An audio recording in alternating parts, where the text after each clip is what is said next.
C'était le 15 mars dernier. La jeunesse du monde entier dans les rues. En France, au Chili, au Japon, au Kenya. 120 pays, 2 millions de jeunes qui appellent leur gouvernement à agir pour le climat. Portrait d'une jeunesse en état d'urgence. À la fac de Jussieu, nous avons rendez-vous avec Paul, 21 ans. Depuis des semaines, la jeune femme organise des événements pour alerter sur le climat. On ne peut pas en vouloir à aux générations passées de vouloir vivre mieux. La croissance économique, ça a été vu comme salvateur et c'était genre ok, c'est la solution et tout le monde ira bien et ça va réduire les inégalités dans le monde. Mais on peut leur en vouloir de ne rien faire actuellement et de ne pas essayer de comprendre. Malgré sa détermination, cette jeunesse a bien du mal à se faire entendre. En février dernier, à Namur, nous avions rencontré Adélaïde Charlier, lycéenne et figure de proue de la jeunesse pour le climat. Ensemble, nous sommes plus forts! L'une de ses revendications à l'époque, l'instauration d'une loi climat pour la Belgique. Moi, je pense que cette loi est importante. Mais le 29 mars dernier, le Parlement l'a rejetée. 3 mois après, dans quel état d'esprit est-elle? Nous lui avons posé la question. C'est vraiment un paradoxe de se dire que tous ces jeunes se mobilisent. En plus, on est très heureux, etc. Et on est énormément, mais pour annoncer au final quelque chose de très triste, de très dur à accepter. Et vous n'avez aucun motif de satisfaction aujourd'hui? C'est seulement quand on aura des actions concrètes qu'on sera satisfait. Je pense que ma satisfaction, elle est seulement dans une certaine solidarité qu'on retrouve chez nous jeunes, mais c'est vraiment pas au niveau politique.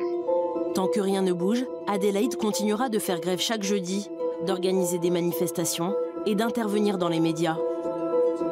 Ce mouvement pour le climat, lancé il y a 9 mois, a un visage, celui de Greta Thunberg, désormais connue dans le monde entier. Cette Suédoise de 16 ans ne cesse d'interpeller les institutions.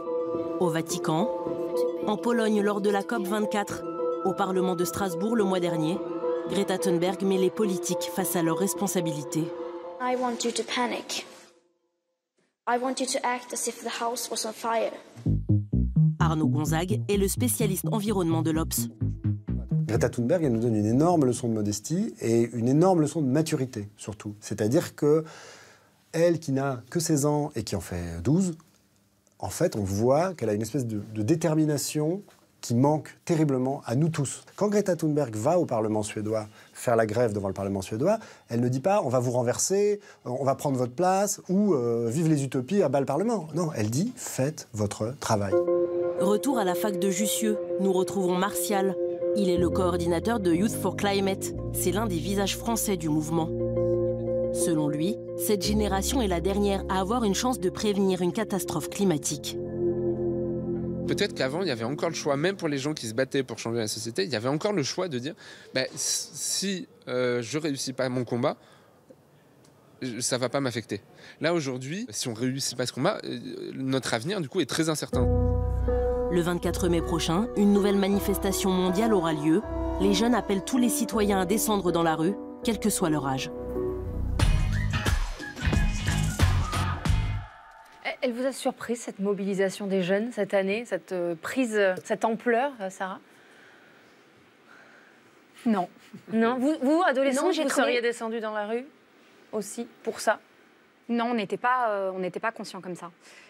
Moi, ce que je trouve très fort, c'est vraiment la notion de groupe et de dynamique.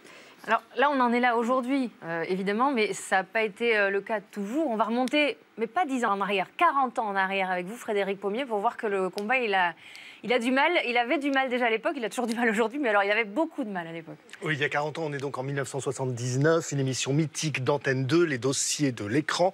Chaque semaine, un film et un débat de société. Ce soir-là, le débat de société, il portait sur l'Antarctique. On a diffusé un film d'une exploration du commandant Cousteau au pôle Sud. Et à la suite de ça, on a donc débattu. Et pour débattre avec Cousteau, était invité notamment le volcanologue Haroun Tazieff. Une question, est-ce que les volcans dans l'Antarctique ne vont pas faire fondre la banquise? Lui, il dit non, ce n'est pas les volcans, c'est la pollution industrielle. Vous allez écouter ce qu'il dit et vous allez voir la réaction du commandant Cousteau, c'est assez bizarre.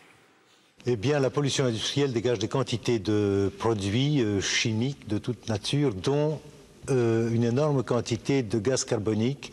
Et c'est Claude qui nous disait tout à l'heure qu'il s'agit de plusieurs dizaines de milliards de mètres cubes. Non, 20 milliards de tonnes par an, c'est la quantité de CO2 que l'homme rejette à la suite de ses activités.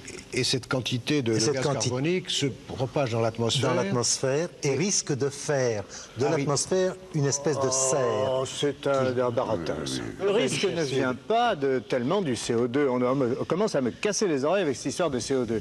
Il y a des risques bien plus graves qui sont les pluies de scories ou qui changent la teinte, la couleur de la glace. Ça, c'est beaucoup plus grave.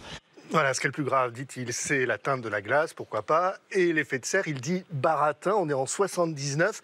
Tazieff, lui, quand on l'interroge, il parle aussi de la déforestation qui est catastrophique, et puis il évoque les conséquences de la hausse des températures, il parle de la montée des eaux, des côtes qui pourraient être submergées. Là, on lui répond dans cette émission-là, arrêtez, vous n'allez pas paniquer la population. Est-ce que finalement, il n'avait pas raison trop tôt? Personne n'était en mesure de le croire à cette époque-là. Si, mais bon, déjà, c'est très drôle de voir Cousteau, qui était un vrai visionnaire de l'écologie, quoi. Quand même, bravo Cousteau.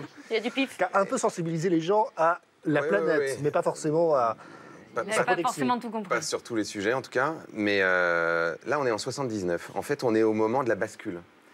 Parce que 10 ans plus tôt, en fait, la question écologique était beaucoup plus présente dans la société. Et quand vous voyez aujourd'hui les climato-sceptiques qui continuent à avoir non seulement la parole, mais en plus à avoir des tribunes extraordinaires. Donald Trump, par exemple, vous en pensez quoi? Est-ce que le déni est simplement lié à des questions financières? À des intérêts financiers, ça c'est sûr. Après, Trump, je pense qu'il s'en fout complètement. C'est-à-dire que je pense que tout ce qui n'est pas sa personne à lui, sa marque, son intérêt, et donc son intérêt premier qui est en gros de dire aux Américains, on va refaire America First, je vais vous redonner des emplois, on va refaire de l'industrie.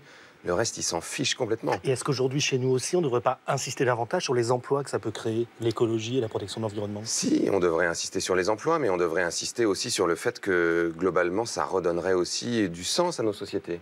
Dans une société où, finalement, la seule direction, le seul horizon qu'on nous propose, c'est le matérialisme, c'est-à-dire avoir plus d'argent, plus d'objets, une plus grosse bagnole, un plus gros yacht, une plus grosse voiture.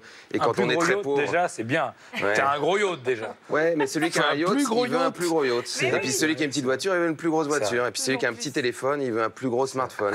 C'est le principe, c'est l'aspiration. Enfin, est-ce qu'on est sur cette planète simplement pour avoir un plus gros smartphone, une plus grosse bagnole ou un plus gros yacht? Je ne suis pas sûr que ça soit vraiment un objectif extraordinairement évolué.